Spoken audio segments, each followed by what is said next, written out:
Let's now proceed to review of systems under comprehensive health history. The last component of the health history is the review of systems, during which the clinician questions the patient about whether or not she or he has experienced symptoms that may indicate possible pathology in one or more body systems. The nature and depth of the questioning are determined by the reason for which the patient is seeking care, the chief complaint, as well as the severity of the condition if she or he presents with an acute problem. Types of reviews of systems. In a non emergent primary care setting, the review of systems follows one of two forms: comprehensive or focused.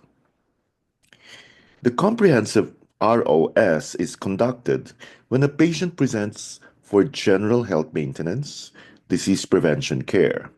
The provider asks general questions that are designed to identify if the patient is experiencing symptoms that may suggest an actual or potential problem in one or more body systems.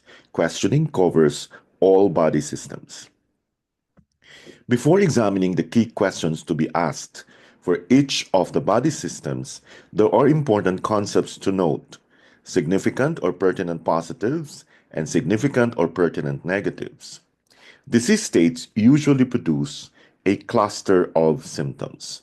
However, some are considered to be more indicative of a particular condition than others. For example, chest pain is strongly associated with cardiac disease, although it may also occur with gastrointestinal and musculoskeletal disorders. The questions commonly included in a comprehensive ROS are those to which a positive response suggests the existence of pathology in a given system.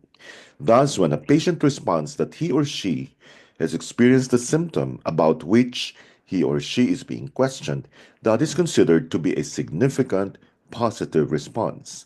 When such a response is given during the comprehensive ROS, the clinician will then ask additional questions to better describe the characteristics of the symptom and to determine the presence or absence and description of any associated symptoms. For example, if a patient acknowledges that she or he has experienced chest pain, the clinician will probe further to obtain a full description of the pain.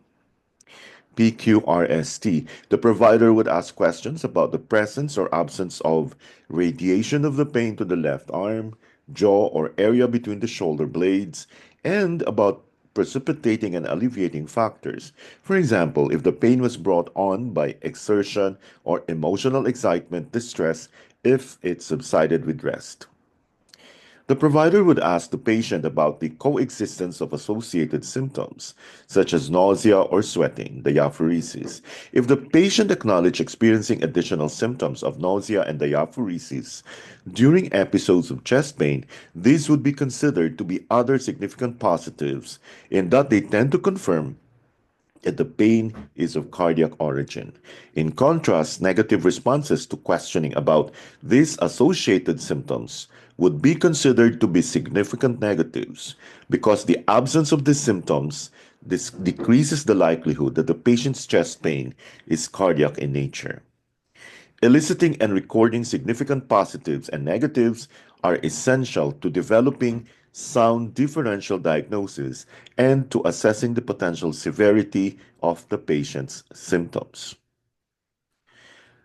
Focused ROS is conducted when the patient presents with a specific chief complaint. Questioning would be directed toward the systems most likely to be involved in producing the patient's symptoms. The patient would not be questioned about symptoms in the remaining body systems. For example, if a patient presented with a sore throat and a sensation of pain and pressure below both eyes, the clinician would ask problem-specific questions about the head and neck, including the eyes, nose, mouth, and throat, sinuses, lymph glands, and respiratory system. Thank you for your attention.